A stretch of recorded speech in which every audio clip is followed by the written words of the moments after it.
Então, gente, o objetivo nosso não é falar de processos inorgânicos, isso no livro, no processo químico, está como gases industriais, né? Mas claro, de qual gás industrial? O hidrogênio, tá bom? E aí, destaque que tem dois grandes processos industriais de obtenção de hidrogênio, um reforma a vapor, o dois eletrólise da água.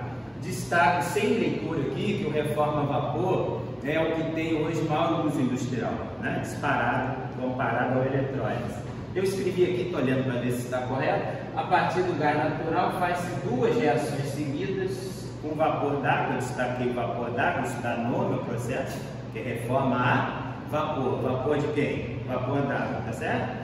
Na presença de catalisadores, obtendo-se CO, monóxido de carbono, CO2 e o hidrogênio, que é um objeto da água, né? Então, qual é o destaque que faço apontando para a primeira reação aqui, ó? Se liguem no NOx, tá certo? Percebam que o NOx do carbono, ele passou no CH4 de -4 e no CO ele foi para +2. Você vai falar, eu sei isso, professor, e daí? E daí que é uma oxidação parcial. Você sabe que o NOx máximo do carbono é +4, tá claro? Ele aqui só foi de quê? De -4 para +2. Na segunda reação, na reação de baixo, aí sim o CO com NOx +2, ele foi oxidado, e aí eu chamo de oxidado completamente, por NOx +4. Tranquilo aí? Se quiserem, pode me falar à vontade aí. Dá para participar, não vou proibir vocês de falarem não. É isso, eu estou fazendo esse destaque, tem duas reações. A primeira, o vapor d'água, H2O com F, né? Levou o carbono do metano -4, né? O carbono -4 para carbono +2 do monóxido de carbono, tá? E gerou hidrogênio. Por que tem uma segunda reação? Porque esse monóxido de carbono, ele, por estar com o NOx de oxidação parcial, o carbono ainda pode ir para +4, isso permite uma segunda reação com o vapor d'água. E aí leva ao NOx máximo. E em resumo, por que as duas reações? Porque as duas geraram quem? O hidrogênio, que é o que você está estudando. Está claro aí? Tranquilo? Então você obtém hidrogênio em duas reações. Mas nas duas, quem são os reagentes? O vapor d'água e o metano. Por isso essa reação, esse processo é típico, na diagonal nossa aqui, da Reduc das refinarias todas de petróleo, porque as refinarias têm fartura de quê? De hidrocarboneto, no caso eu escolhi o hidrocarboneto mais simples, o metano, e água. Você vai falar, por que tem tanta água na refinaria? Qualquer indústria que tenha processo de aquecimento e resfriamento tem água esquentando e resfriando. O processo não é diferente no refino do petróleo, tá certo? Então, só para fechar esse reforma a vapor, eu usei o metano, que é o gás mais simples. Pode ser qualquer outro hidrocarboneto? Sim. E pode ser carvão também. Só para falar do hidrogênio, esse hidrogênio gerado a partir de hidrocarbonetos, e ele gera CO2 junto com o hidrogênio, tá certo? O CO2 é um dos produtos da reforma a vapor, e por isso esse hidrogênio é a habilidade de hidrogênio cinza, porque ele é ecologicamente correto na medida que gera CO2, você sabe que gera aquecimento global, tá bom? Em resumo seria isso. E aí eu abro uma pergunta depois para vocês. O segundo processo, mais simples, eu escrevi bem menos aqui, né? A eletrólise da água, simplesmente mostrei o H2O líquido gerando hidrogênio e oxigênio, enfim, uma decomposição da água por eletricidade. Então, gente, se é decomposição, se eu fizer um retângulo para enfeitar isso aqui, não é um retângulo para enfeitar, é um retângulo para passar aquela ideia da física que a gente reviu, né, de sistema, né? Então, o sistema, que é a reação da água produzindo hidrogênio e oxigênio, ele recebeu energia ou liberou? Valendo R$1.000 de sempre aí. Essa reação é endotérmica ou exotérmica? Se você forneceu eletricidade para ela ocorrer, essa entrada de energia está indicando que a reação é endotérmica, tá certo? Se essa reação em que a água se decompõe em hidrogênio e oxigênio é endotérmica, o contrário dela vai ser exotérmica. Você vai falar, por que você está falando do contrário dela? O que seria o contrário dela? Você partir de hidrogênio e oxigênio e obter quem?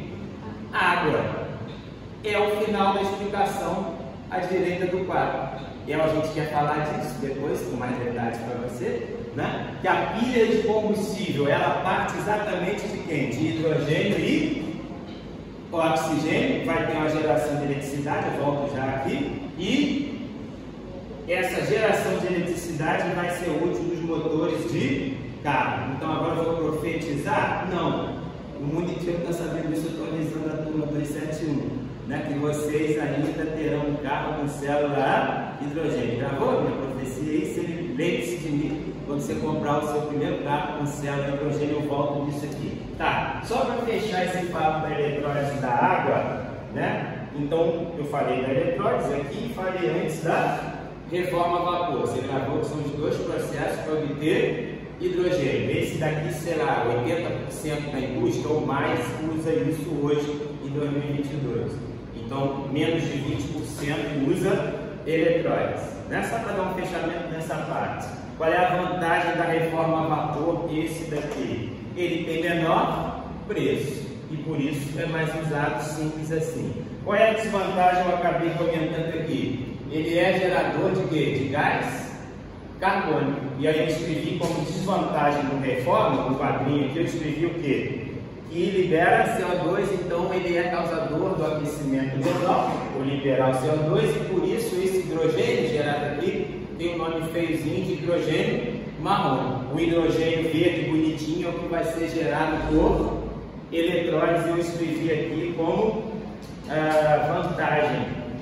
Né? Isso aqui está trocado, gente. Olha para o quadro aqui, eu errei aqui. Ó, eu errei.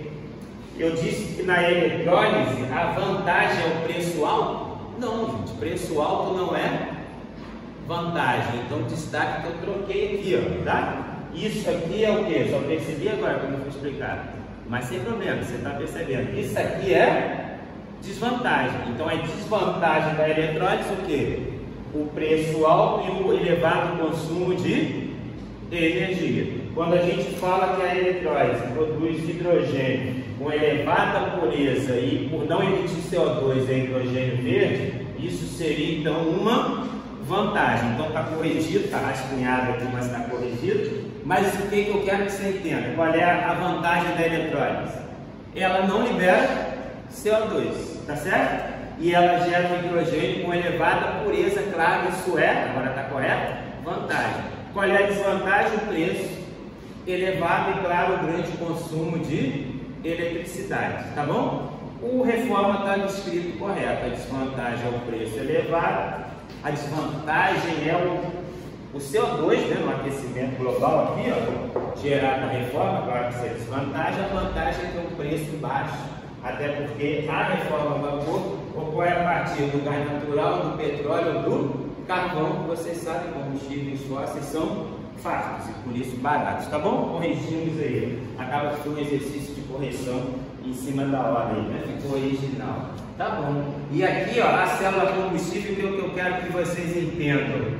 Quem entra na célula combustível?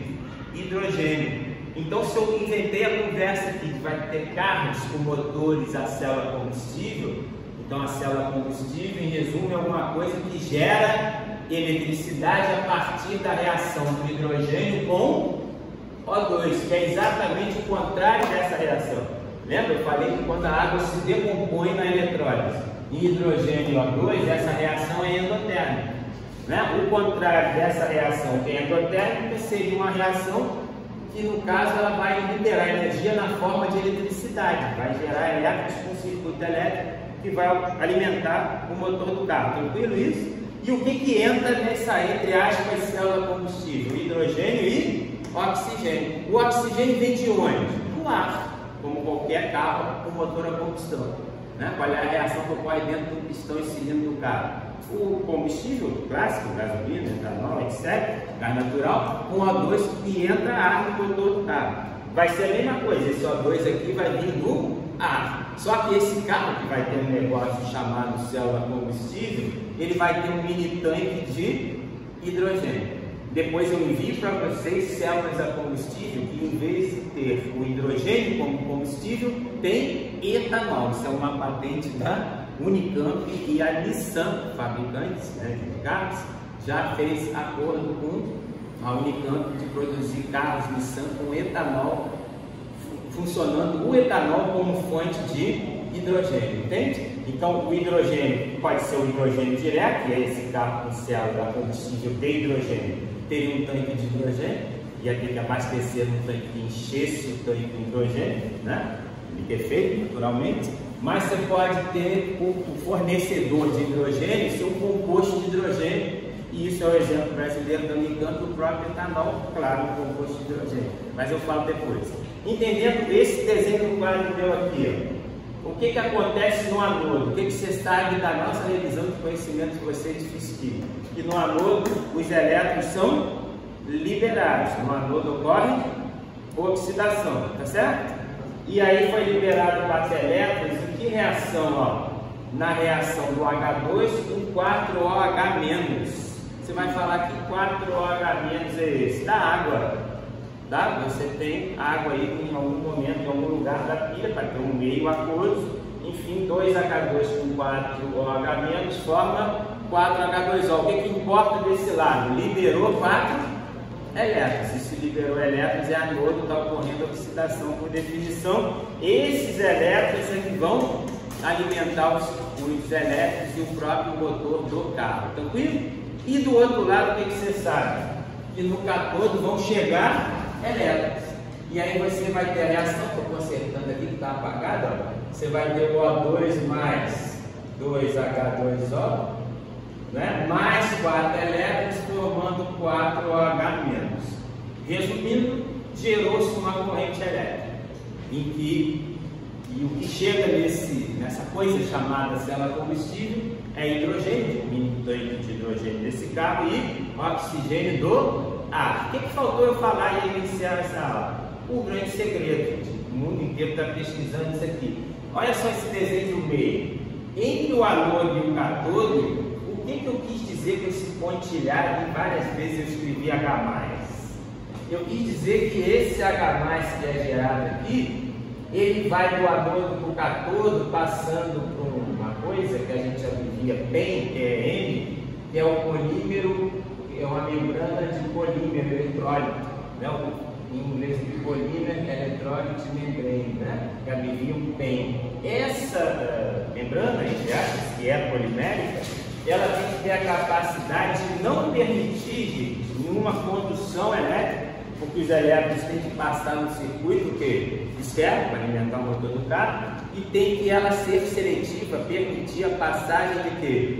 Do H+, e selecionar apenas o H+. Você vai falar, por que o H+? O que seriam as outras coisas? Impurezas, né? Outros cátions como impurezas, só pode passar H+ para o cátodo, tá? Porque no cátodo o H+ vai formar, vai reagir do outro lado com o O2 formando água. É isso, tá bom? Eu agradeço aí e passo a aula normal com pergunta de vocês aí.